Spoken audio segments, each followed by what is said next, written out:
नमस्कार, मी अश्विन बापट. आपण बघताय 10च्या बातम्या एबीपी माझावर. बुलेटिनच्या सुरुवातीला बातमी राष्ट्रवादीच्या नव्या राष्ट्रीय अध्यक्षांसंदर्भात. सुनेत्रा पवार यांचं नाव राष्ट्रवादीच्या नव्या राष्ट्रीय अध्यक्ष म्हणून घोषित झालंय. मुंबईत राष्ट्रवादी काँग्रेसची राष्ट्रीय कार्यकारिणीची बैठक पार पडली आहे. 28 जानेवारीला उपमुख्यमंत्री अजित पवारांचं अपघाती निधन झाल्यावर पक्षाची धुरा नेमकी कोणाकडे जाणार याविषयी तर्कवितर्कांना उधाण आलेलं. मात्र आधीपासूनच सुनेत्रा पवारांचंच नाव सर्वाधिक चर्चेत होतं. दरम्यान सुनेत्रा पवारांची राष्ट्रीय अध्यक्ष म्हणून एकमताने निवड झाल्याचं प्रफुल्ल पटेलांनी जाहीर केलंय. सुनेत्रांच्या नेतृत्वात राष्ट्रवादी मोठे यश मिळवेल असा विश्वास यावेळी व्यक्त करण्यात आलाय. तर अजित पवारांच्या अपघातावर आणि पक्षाबाबत उलटसुलट चर्चा करणाऱ्यांवर पटेलांनी जोरदार निशाणा साधला.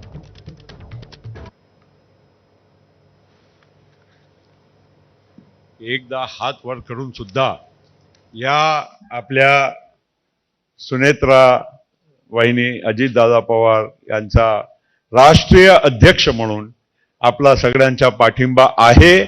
आप सभी लोगों के ओर से मैं यहां पर घोषणा करता हूं कि हमारे राष्ट्रीय अध्यक्ष पद पर श्रीमती सुनेत्राताई अजितदादा पवार की राष्ट्रीय अध्यक्ष करके यहां पर चयन हुआ है. She has been elected as the national president of the NCP Nationalist Congress Party. त्यांच्या अचानक जाण्यानं सगळी स्वप्न अर्ध्यावरून त्यांना सोडून जावं लागली. परंतु उनके सपने अधूरे नहीं रहेंगे. हम सब मिलकर और भी ऊंचाई तक हम सब लेके जाएंगे.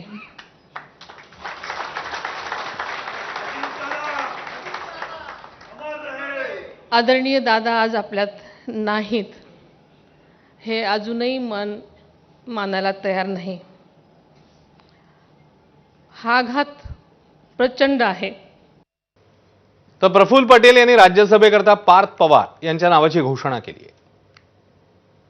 आने वाली राज्यसभा की जो चुनाव जो घोषित हो चुके हैं और जिसका 5 तारीख तक का नॉमिनेशन भरने का है, उस जगह के लिए पार्टी ने फैसला किया है कि श्री पार्थ अजितदादा पवार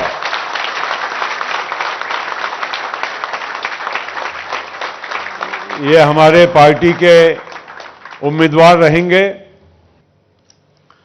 तर राष्ट्रवादी कार्यकारिणी बैठकीत प्रफुल्ल पटेल यांनी शरद पवार पक्षाच्या नेत्यांसह रोहित पवारांवरही निशाणा साधलाय.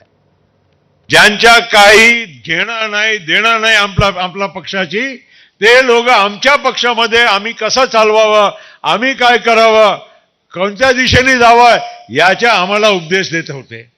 ते तुम्ही बघितलं, ऐकलंय, काय काय चाललंय ते सगळं तुम्हाला राजकारण माहित आहे. ज्यांच्या मनामध्ये पोटात काय आणि तोंडात काय वेगळा असे लोक खूप सारे आता इकडे तिकडे फिरून राहिले, हे तुम्हा लोकांना आता स्पष्ट झालं असेल. आणि ज्या पद्धतीनं आम्ही म्हणजे वहिनी साहेबांना सुद्धा अनेक प्रकारे वेगवेगळ्या रीतीनं काही लोकांनी इनडायरेक्टली डायरेक्टली नाही बोलता येत, मग असंही इशारे करण्याचे प्रयत्न केले. दरम्यान अजित पवारांच्या अपघाताप्रकरणी एफआयआर दाखल करावा या मागणीकरता अजित पवारांचे 2